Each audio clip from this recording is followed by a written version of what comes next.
What's good, y'all? Welcome back to another episode of To Thine Own Self. I'm Chad L, a master of ceremony, rapper, freestyler, songwriter. I'm just a creative person, man, and welcome back to the vlog. So this vlog is basically, I'm shooting it the same day as I shot the other vlog, so I'm just gonna roll this one out. Because I'm kind of in my vloggy bag, you know what I'm saying? I don't know if it's because what I'm doing on other platforms, but I figured I'd do it on here. But let's talk about, are these apps trendy? And there's one app in particular that I'm kind of hinting at that I don't think it is, you know. I think it just depends on the person using these apps, these features of certain apps or whatever, how you create. I asked this question a while ago on my Instagram stories because I actually had someone I collaborated with say the same thing and kind of shot at this platform, but it led to me kind of asking a dope question. And shout out to J Mark. J Mark actually talked about it with me in the stories and kind of agreed with me that the particular app that was getting under fire and still is was actually a tool. It was actually a good app to use and use it to make content with. And of course I'm talking about TikTok, but I'm about to get into why all of these apps are basically just tools for us. And I've been releasing music since 2010. My first project, I released it on that Piff. My later projects after that would either be on Bandcamp, and now they're on all streaming platforms for the most part, some of them for the most part. And social media has played a big factor in my releasing of music, but I'll say that the things that led to me having a lot of the success I do have with collaborating with others and kind of knowing how to get on camera and do things like vlogs or be on somebody's podcast, maybe do one in the future. My vlog, I wouldn't say is like a podcast. It's a vlog series. It's video and there's no audio and there's no mic, and then there's no me having a guest on there or me having the homies on there and talking about music or whatever.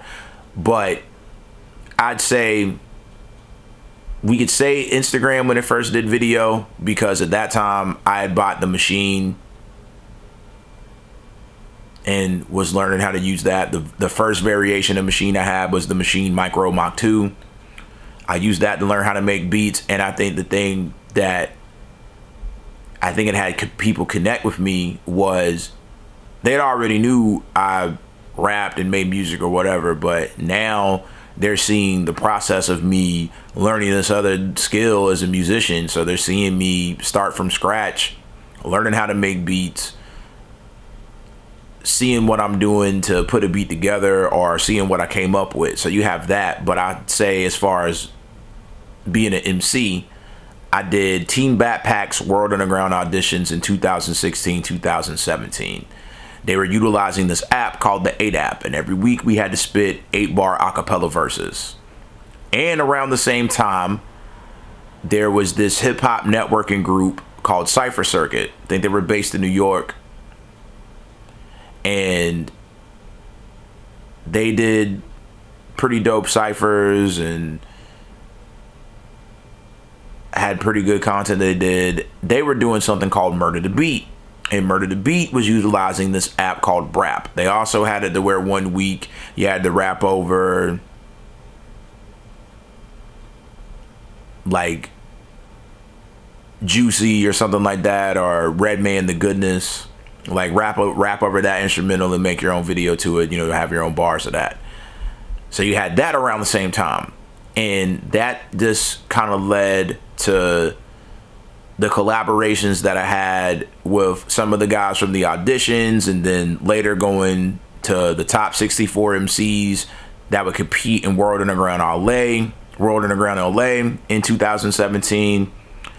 I did all right in the MC competition. I wish I would have did better, but I didn't, you know what I mean? I never let that get to me. I remember writing in my journal that no matter what happens, just keep going, stay focused on music. And that's what I did. And I had the collaborations during the auditions. I had more collaborations after the MC competition. But I had more success with Cypher Circuit and Murder the Beat, and then later on with Brap as a standalone app. Cypher Circuit had me featured on their site, had me featured on their playlist. They had a kind of podcast on SoundCloud that they did, and they would feature all the MCs who killed it that week, and I was on there a couple of times. So that just led to a bunch, man. I think it led to me working with a couple of the producers that were on Cypher Circuit, then using Brap as a standalone app. I was on the Brap charts when they had those. I was on the Brap charts a bunch of times with a lot of my videos, a lot of the stuff I was doing over there. And it led me to working with Earl. Like, that's how I've been working with Earl for the last few years, because of Brap. I did a verse to one of his beats that he had on Brap, and I said some pretty dope stuff in there. I had a lot of dope punchlines in there, a lot of dope wordplay. And me and Earl have been making music since 2019, and he's all the way out in Australia. Like, he's really from Australia, you know what I'm saying? Like, and that's just the power of the internet, you know what I'm saying? That's the power of these apps.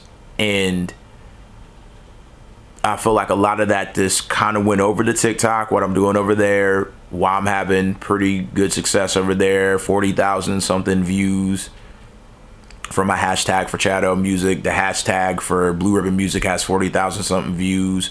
The following is okay. We're trying to get the following a little better, but that's all. It's all good, man. You know what I mean? But that platform allows me to rap over other producers' beats, and where I feel like the duet feature of TikTok kind of, not only does it help out the producer, showcase the producer and what these guys got going on, it also helps us out as MCs. It's allowing for us to kind of see, like, all right, cool, like, I kind of want to get some production from this person in the future, or hey, I want to work with this dude in the future, man. He's got bars or whatever. So I feel like it's a dope thing. You get to see how these producers put their stuff together on a cinematic level, depending on if these guys have cameras or however they put everything together, or if it's just their phone. You know what I'm saying? You have that. And all in all, do I feel like TikTok is trendy? No. Do I feel like these particular features of these apps are trendy? No. And what I think we need to kind of take in consideration is these apps should be teaching us how to increase our value on a creative level. Like, you should be kind of learning how to edit videos because of these apps, because of these features or whatever. Kind of getting into color grading or editing pictures or editing video and things like that. And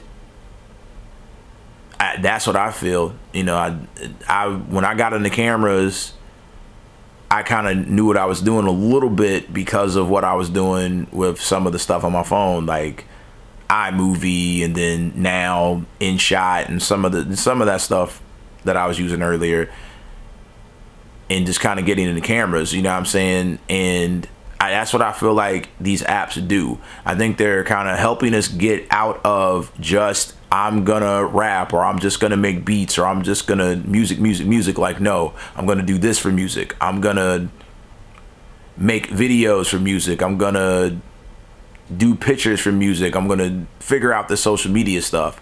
So do I feel like certain features and certain apps are trendy? Nah, I don't think TikTok is trendy. I don't think that these features are trendy. I don't think that one app is better than the other. I kind of leave that to the people who are the corporate people to kind of figure that out, to figure out, hey, this is trendy, or this is the best thing on for this app. I'd rather those guys kind of figure that out. I think that we need to kind of master all of them, even if it's just one. And then if you kind of spread out to some of the other ones and kind of figure out what to do from there, I don't necessarily think that it would hurt you, you know what I'm saying, if you use one particular app, or if you kind of figure out, all right, cool, I'm comfortable with this one, now I can start going and doing stuff on the other ones. So do I think TikTok is trendy? No. Do I think that some of the features that these other apps are doing are trendy? No. I just think that we need to kind of figure that out, because there's a lot of us kind of doing more, you know what I'm saying? And I feel like that's some of the things that are going to help you out. Like, I think the more you know, the better it is that you're going to be able to show people how serious you are about your craft and what you know. So continue to use whatever platform you feel works for you. But I don't think that saying that a particular artist shouldn't use a certain platform is kind of, you know what I mean, I feel like that's kind of gatekeeping in some type of way. And you know what I mean, like, there's no right or wrong way to make music sometimes. I think that we're always going to be able to tell who's doing something gimmicky or doing something not out of the love of the craft, you know what I'm saying? So, but I think as long as there's a real MC, a real rapper, someone who's into the things that make an MC,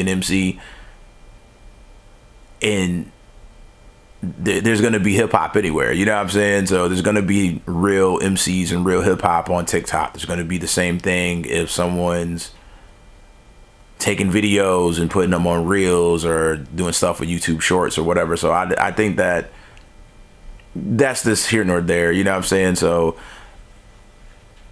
I just think it's about trying to find a way to increase your value, you know what I'm saying? And just letting these apps do that for you. Like, okay, cool, this is what works for me as far as videos and pictures. So just take that in consideration while you're figuring out what you're doing with music and what you're doing with social media. So no, I just think these things are great tools for us. And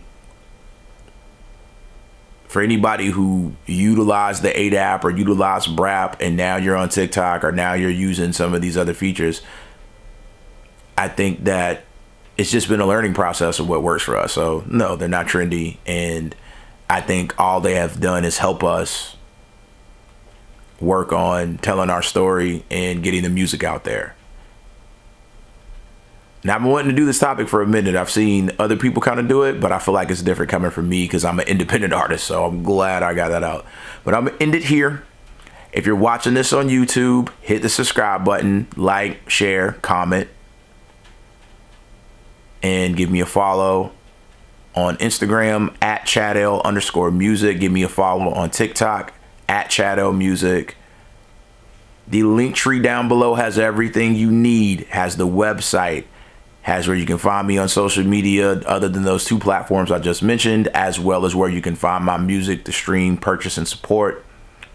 Back Down is available on my website and all streaming platforms, as well as Trying to Live, produced by Earl Jam, on my site and all streaming platforms. Until the next time, guys, I'll see you.